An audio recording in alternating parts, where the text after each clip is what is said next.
Sir, সরকারি মানুষ এই 50 বছর যে প্রশ্নটা আপনাকে করার জন্য অপেক্ষায় আছে আমি মনে করি।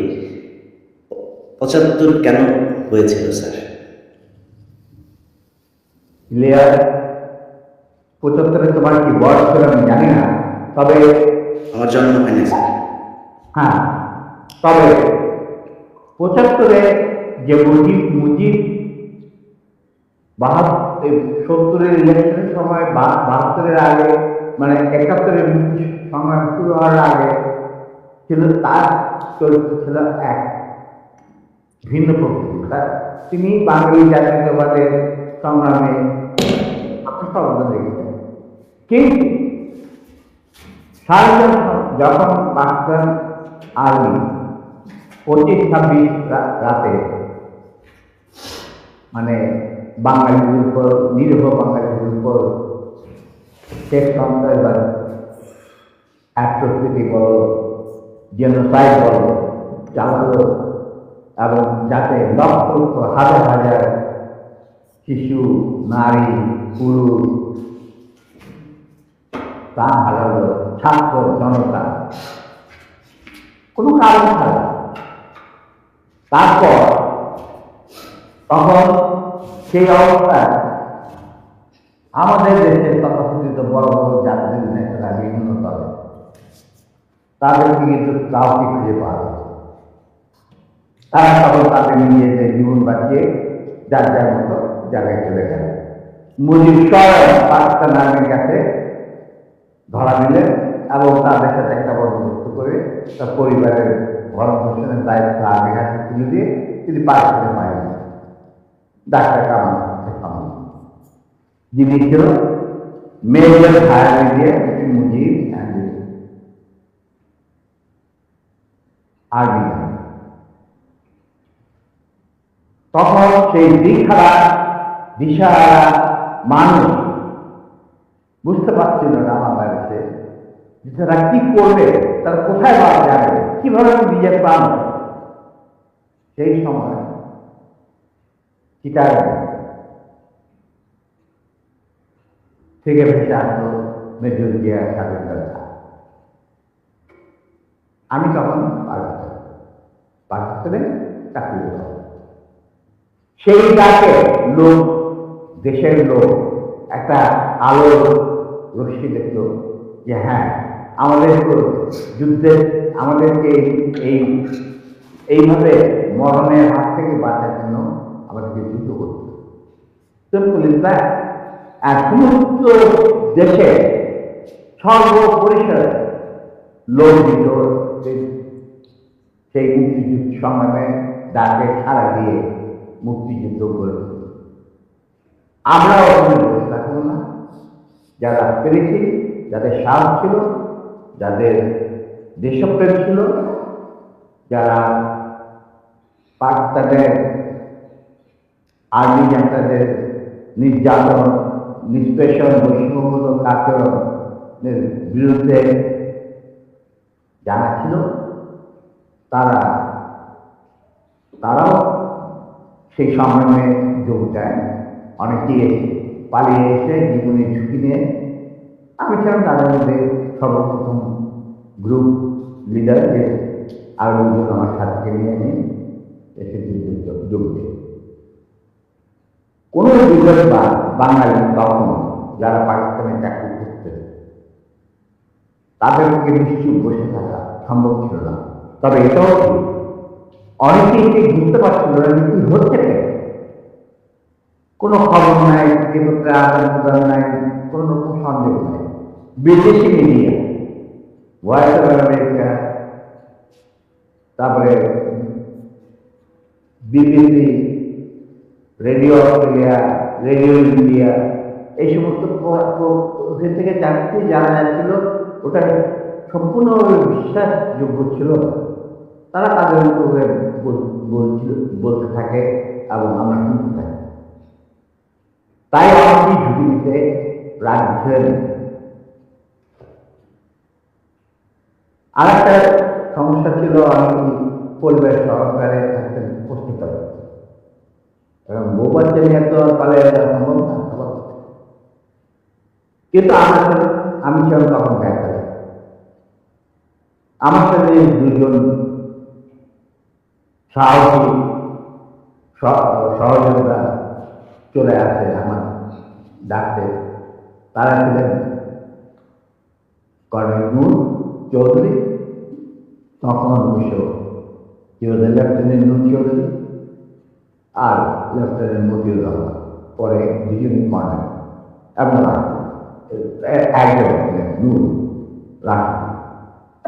আমরা চলে আসি, এসে মুক্তিযুদ্ধে জয়েন করি।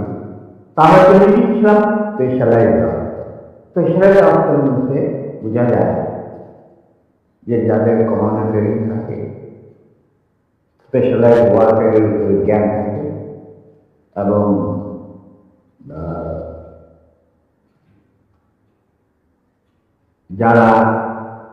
যাদের ইন্টেলিজেন্স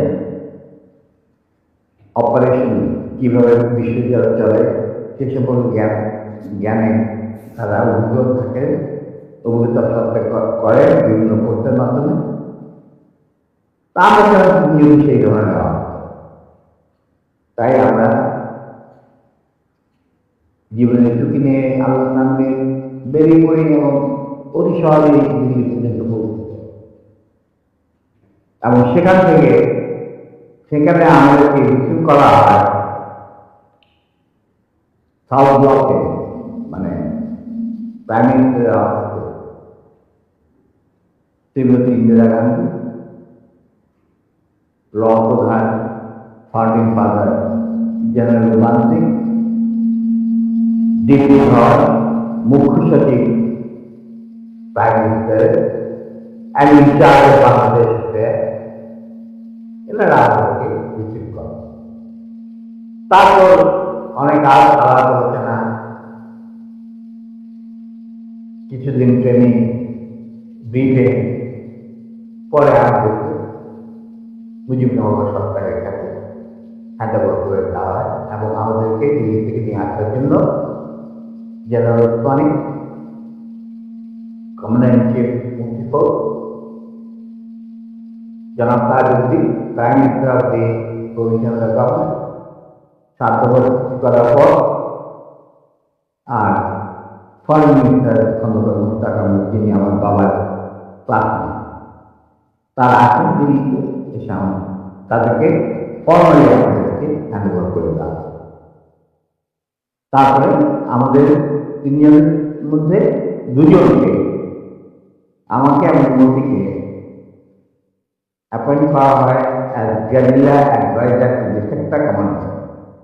মানে 11টা সেক্টরে মুক্তিযোদ্ধাদের রিক্রুট করা, তাদের ট্রেন করা, তাদেরকে ইন্ডাক্ট করা, অপারেশন করানো, সব দায়িত্ব পড়ে আমাদের দুজনের উপর। আমরা এই 11টা সেক্টরকে ভাগ করে দিই। আর নূর জুনিয়র ওসমানী সাহেব ওনাকে তার পার্সোনাল স্টাফ অফিসার হিসেবে মুজিবনগর সরকারের যে হেডকোয়ার্টার ছিল মুক্তিবাহিনী, সেখানে থাকতে দেওয়া। এবং শেষ পর্যায়ে কিছুদিনের জন্য অনেকটা দৃঢ়তার সাথে ওসমানীর সাথে আলাপ করে বাংলাদেশ চলে যায় এবং মুক্তিযুদ্ধে সক্রিয়ভাবে অংশগ্রহণ করে। সেও আঘাতপ্রাপ্ত, মানে সেও যুদ্ধের ইনজিওর্ড হয় একটা অপারেশনে, এবং তাকে বীর বিক্রম খেতাব দেওয়া হয়। আর আমি যুদ্ধের সময় 3-4 বার আহত হয়েছে, খেলা খেলতে হচ্ছে। আমার দেখো হাতের অবস্থা, কেমিস্ট্রি গেলে সব কিছু অনেক বোধ হয় আর্টিফিশিয়ালি ক্রিয়েটেড, রিক্রিয়েটেড, যেটাকে প্লাস্টিক সার্জারি বলা হয়। বাট এখন তারপর সেনাবাহিনী গঠন করা, বাংলাদেশ মিলিটারি একাডেমি স্থাপন করা, পিটি স্কুল মানে ফিজিক্যাল ট্রেনিং স্কুল স্থাপন করা, সিলেটে ওয়েপন অ্যান্ড প্র্যাকটিস শেখার স্কুল স্থাপন করার সরকার পান। এর সাথে সাথে চলে রিক্রুটমেন্ট ফর আর্মি, যে 5টা ব্রিগেডের প্র্যাকটিস দিয়েছিল। এই ব্রিগেড 5টা এবং বিমান বাহিনী নৌবাহিনীর জন্য রিক্রুট করতে ইনচার্জ ছিলেন ব্যক্তি জিয়া রহমান।